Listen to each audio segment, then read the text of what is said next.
इन दोनों के भाई जुनरुई का एडमिशन अमेरिका के म्यूजिक स्कूल में हो जाता है, बट वहाँ पे जुनरुई को अकेला नहीं भेज सकते थे। मिस्टर हान डिसाइड करते हैं कि वो मिसेस हान के साथ जुनरुई को लेके यहाँ से अमेरिका चले जाएंगे एंड उनका बिजनेस संभालने की जुनियाओ। लेकिन इस बात से मिसेस हान एग्री नहीं करती। सभी को यांशु की होने वाली शादी के बारे में पता चल जाता है एंड गाओ भी उसे कॉन्ग्रेचुलेट करता है। यांशु अपनी शादी के हैप्पी हैप्पी सपने देख रही होती है, लेकिन चैंगजी उसे शादी किए बिना ही उसे सॉरी बोल के चला जाता है, बट फिर भी वो सपने को ज़्यादा सीरियसली नहीं लेती। चैंगजी मिसेस गू को भी अपनी शादी में आने का इनविटेशन देता है, लेकिन ये आने से मना कर देती है एंड यांशु एंड चैंगजी की शादी का दिन आ जाता है। चैंगजी एंड यांशु शादी के लिए निकलते हैं, लेकिन होटल के पहुंचने पे कुजिन यांशु को बताता है कि काफ़ी ज़्यादा ट्रैफिक की वजह से वो काफ़ी लेट हो जाएगा एंड चैंगजी की मॉम को पिक नहीं कर पाएगा। इसलिए यांशु को उन्हें पिक करने के लिए हॉस्पिटल जाना पड़ता है, जहाँ पे उन्हें उनका ब्रेसलेट नहीं मिल रहा था, वो कहीं पे खो गया था। वो काफ़ी ज़्यादा परेशान थी एंड ये यांशु को भी कहती हैं कि जब वो ब्रेसलेट मिलेगा तभी वो शादी में जाएंगी। ऐसे ही काफ़ी देर हो जाती है एंड गुजिन और चैंगजी को समझ में नहीं आ रहा था कि वो आखिर कहाँ पे रह गई। यांशु ब्रेसलेट को इधर उधर ढूंढ रही होती है, लेकिन जब उसे ब्रेसलेट मिलता है एंड उसके ऊपर यांशु वही लेटर्स को देखती है तो उसे समझ में आ जाता है कि उसके मॉम ने ही चैंगजी ने उसकी मॉम का एक्सीडेंट किया था। इसीलिए वो उस दिन उन्हें बिना मिले ही अपने सर दर्द का बहाना करके चली गई थी एंड चैंगजी भी उससे इसी वजह से नाराज था एंड खुद भी काफ़ी ज़्यादा परेशान था। इसके बाद यांशु शादी वाली जगह पे पहुंचती है एंड अपनी शादी कैंसिल करके चली आती है। चैंगजी को समझ में नहीं आ रहा था कि उसने इतना बड़ा फैसला कैसे ले लिया, क्यों ले लिया, जिसपे यांशु से बताती है कि मैं तुम्हें लाइक नहीं करती, मैंने सिर्फ मिसेस गू को चिढ़ाने के लिए तुम्हें लाइक करने का नाटक किया था। चैंगजी को इस सब पे यकीन नहीं होता, वो उसे ये सब अपनी आंखों में देख के कहने को बोलता है, लेकिन अजीब बात ये होती है कि यांशु उसकी आंखों में देखकर भी झूठ बोलती है एंड उसे कोई भी रिएक्शन नहीं होता। चैंगजी को भी पता चल गया था कि यांशु ने उसे कभी लाइक नहीं किया, इसलिए वो भी उसे जाने देता है, जबकि अंदर से वो काफ़ी ज़्यादा शौक में था। यांशु की मम्मी उसे काफ़ी ज़्यादा डांट लगाती हैं कि वो ऐसे शादी को रोककर उसे कैंसिल करके कैसे आ सकती है, जिसपे वो उन्हें बता देती है कि सब कुछ आप ही की वजह से हुआ है। जुनियाओ एंड गुजिन को समझ में नहीं आ रहा होता कि वो चैंगजी से अब क्या कहें, उसे कैसे मनाएं या उसे कैसे कंफर्ट करने की कोशिश करें एंड चैंगजी यहाँ से उन्हें बिना कुछ कहे ही चला जाता है। यांशु अपनी पापा की ग्रेव पे आके बहुत ज़्यादा रो रही होती है, तभी उसकी मॉम भी उसके पास आती हैं, जिन्हें वो कहती हैं कि मेरे पापा आपको नहीं देखना चाहते, इसलिए आप यहाँ से जाओ। एंड उसकी मॉम भी उसकी डैड की ग्रेव को देख के बहुत ज़्यादा रोते हुए बोलती हैं कि क्या इस तरह से आपने बदला लिया है। जहाँ एक तरफ चैंगजी काफ़ी ज़्यादा परेशान था, वो काफ़ी ज़्यादा टूट गया था, तो दूसरी तरफ यांशु का उससे भी ज़्यादा बुरा हाल था एंड चैंगजी इसी सदमे में बहुत ही ज़्यादा ड्रिंक भी करता है। यांशु की मॉम यांशु के लिए चैंगजी की मॉम से माफ़ी मांगने के लिए आती है। वो उन्हें सारी बात बताती है कि उनसे ही उनका एक्सीडेंट हुआ था, ये ब्रेसलेट मेरा ही है। लेकिन चैंगजी की मॉम मेंटली इल थी, वो बोलने लगती है कि ये ब्रेसलेट मेरा ही है एंड काफ़ी ज़ोर ज़ोर से चिल्लाने लगती हैं। ये सब सुन के नर्स भी यहाँ पे पहुँच जाती है, जो कि मिसेस हान को यहाँ से भगा देती है, जिनकी वजह से ये सब कुछ हुआ था। कुछ देर बाद जब चैंगजी को आने पे पता चलता है कि मिसेस हान के यहाँ से आने पे ही उसकी मॉम को ये सब हो गया है, तो वो भी नर्स को बोल देता है कि मेरे अलावा किसी को भी इनसे मिलने ना दिया जाए। कुछ देर बाद यांशु भी चैंगजी की मॉम से मिलने के लिए आती है, लेकिन उन्हें एंट्री अंदर नहीं मिलती एंड नर्स भी उन्हें बता देती है कि यहाँ पे मिसेस हान आई थी, जिस वजह से ऐसा हुआ एंड चैंगजी ने सब बोला। इसके बाद यांशु अपनी मॉम को जाके सुनाती है कि पहले ही आपकी वजह से इतना सब कुछ हो गया था। 他现在只要一看见我，就会想到这是他仇人的女儿，奢望他们的原谅。 एंड ऊपर से जाके आपने चैंगजी की मेंटली इल मॉम को इरिटेट कर दिया। यांशु को अपनी मॉम को इतनी ज़्यादा सुनाने पर मिस्टर हान को भी काफ़ी ज़्यादा बुरा लग रहा था, क्योंकि इसमें पता था कि उनकी वाइफ की इसमें कोई भी गलती नहीं है। यहाँ से निकलने के बाद ही मिसेस गू यांशु को मिलती है, जो कि इसे कहती है कि जब तुम्हें गू फैमिली में आने का मौका मिल रहा था तो तुमने चैंगजी को मना क्यों कर दिया, उसकी इतनी इंसल्ट क्यों की। अब मिसेस गू इस बात को माने या ना माने, लेकिन यांशु को भी समझ में आ गया था कि मिसेस गू चैंगजी को अपनी फैमिली का ही मेंबर मानती हैं, उसकी परवाह करती हैं। जूनिया में बात गुजिन को जाके बताती है कि यांशु ने अपनी मॉम की वजह से चैंगजी से शादी नहीं की, वरना तो उससे बहुत प्यार करती है।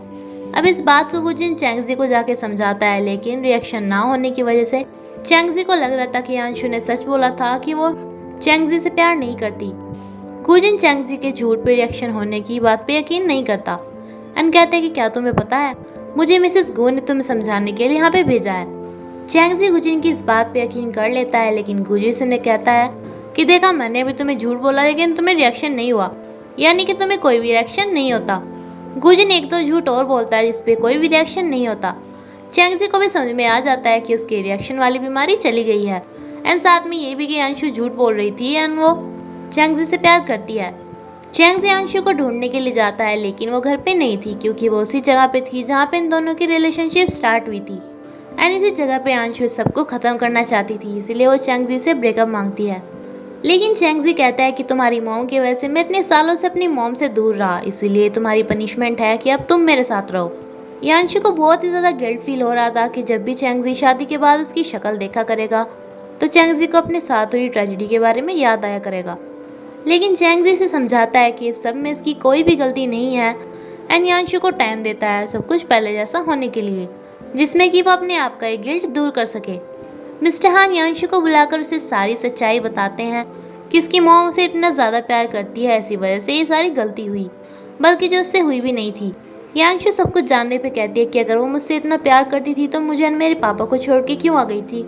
मिस्टर हान बताते हैं कि एक्सीडेंट की वजह से उसकी मॉम का बॉस तो जेल में चला गया था एंड उसकी मॉम की भी जॉब चली गई थी। उन्हें लग रहा था कि वो खुद तो इसमें फंसेगी, उनके हस्बैंड या फिर तुम्हें भी इससे नुकसान पहुंच सकता है, इसीलिए उन्होंने तुम दोनों को छोड़ दिया था, तुम्हारे पापा को डिवोर्स दे दिया था। यांशु को ये सब सुन के अपनी मॉम के लिए काफ़ी बुरा तो लग रहा था, लेकिन उससे ये बात भूली नहीं जा रही थी कि उसकी मॉम की गलती की वजह से ही चैंगजी अपनी मॉम से इतने साल दूर रहा। जुनरुई अमेरिकन स्कूल में जा रहा था तो यांशु भी उसके साथ जाने का डिसाइड करती है, क्योंकि जुनरुई वहाँ पे अकेला नहीं जा सकता था। चैंगजी भी यांशु से कहता है कि मैंने तुम्हें सिर्फ थोड़ा टाइम दिया है, लेकिन मुझे ज़्यादा वेट मत कराना एंड अपने आप को वहाँ पे डेली याद कराना कि तुम मुझे लाइक करती हो। यांशु अपने आप को स्ट्रॉन्ग रखना चाहती थी, बट फिर भी वो चैंगजी को हर्ट करती है एंड यहाँ से चली जाती है, जिसके जाने के बाद चैंगजी को अब हर जगह यांशु ही दिखाई देने लगी थी। चाहे वो ऑफिस हो या फिर घर, उसे बहुत ज़्यादा मिस कर रहा था। बल्कि वेडिंग रिंग भी अपने साथ ही रखे हुए था, जिससे कि जब भी अंशु आए तो वो उसे एकदम से शादी के लिए प्रपोज करे एंड उसके साथ शादी करे। लेकिन यांशु तो वापस आने का नाम ही नहीं ले रही थी। गुजिन भी बात से काफ़ी ज़्यादा परेशान हो गया था, क्योंकि चैंगजी यांशु के जाने के बाद काफ़ी ज़्यादा रूड हो गया था एंड बहुत सारा काम गुजिन को कंपनी का करने के लिए दे रहा था। इसीलिए गुजिन जूनियाओं से मिलके एक प्लान बनाता है एंड चैंगजी से मिलने के लिए जाता है। यहाँ पे दोनों जानबूझकर यांशु का जिक्र करते हैं, जहाँ पे जूनिया बताती है कि अंशु 1 या 2 महीने में वापस आ जाएगी, जबकि उसे खुद भी नहीं पता था कि वो कब वापस आएगी। चैंगजी इनके सामने तो कोई भी रिएक्ट नहीं करता, लेकिन वो मन ही मन काफ़ी ज़्यादा खुश हो जाता है। चैंगजी कंपनी में वापस आता है, लेकिन वो पहले की तरह सेंसिटिव बिल्कुल भी नहीं था। मिसेस गो के साथ भी चैंगजी की रिलेशन काफ़ी अच्छा हो गया था एंड वो उसे कंपनी की सारी जिम्मेदारी सौंप देती हैं। एंड दूसरी तरफ गुजिन भी जूनिया को हमेशा अपने साथ रहने के लिए कहता है। कंपनी में दोबारा से एक इवेंट होता है, जिसमें गुजिन चैंगजी को कहता है कि मैं तुम्हारे लिए एक सरप्राइज लेके आया हूँ एंड चैंगजी गुजिन को सेम बात कहता है। चैंगजी का सरप्राइज था कि रिजाइन कर देता है एंड गुजिन को सीईओ बना देता है। एंड देन गुजिन चैंगजी के सरप्राइज यांशु को लेके आता है। अब वैसे तो चैंगजी ने इस पार्टी के लिए काफ़ी लंबी स्पीच तैयार की थी, लेकिन अभी उसे यांशु के पास जाना था। यांशु से पूछती है कि तुम्हारे लिए ऐसा क्या इम्पोर्टेंट है जो तुमने रिजाइन कर दिया एंड चैंगजी कहता है 结婚生子，那祝你成功。我不需要你的祝福，我需要你的配合。 यांशु और चैंगजी के बीच में सब कुछ पहले जैसा हो जाता है एंड जूनिया भी पूरी ट्राई कर रही थी कि यांशु के मन में जो थोड़ी बहुत नाराज़गी उसकी मॉम के लिए है वो भी चली जाए। नेक्स्ट सीन में जूनिया यांशु को डांटती है कि वो कैसे जला हुआ खाना बना रही है एंड चैंगजी गुजिन से कहता है कि अपनी गर्लफ्रेंड को कहो कि वो मेरी वाइफ को परेशान ना करे। देन गुजिन जब जूनिया को समझाता है तो जूनिया कहती है कि बस तुम अपनी भाभी का साइड मत लो एंड गुजिन कहता है कि वो जल्दी तुम्हारी भाभी भी बनने वाली है, यानी कि वो इनडायरेक्टली जूनिया को शादी के लिए बोल रहा था। यांशु तो चैंगजी के लिए खाना लेके आती है। पहले तो चैंगजी उसे नहीं खाता, लेकिन बाद में खाने लगता है एंड जब यांशु उसे देख लेती है तो झूठ भी बोलता है कि मैंने नहीं खाया एंड यांशु उस पर बड़ा गुस्सा होती है कि अब वो भी झूठ बोलने लगा, जबकि वो सबको सच बोलने के लिए कहता है।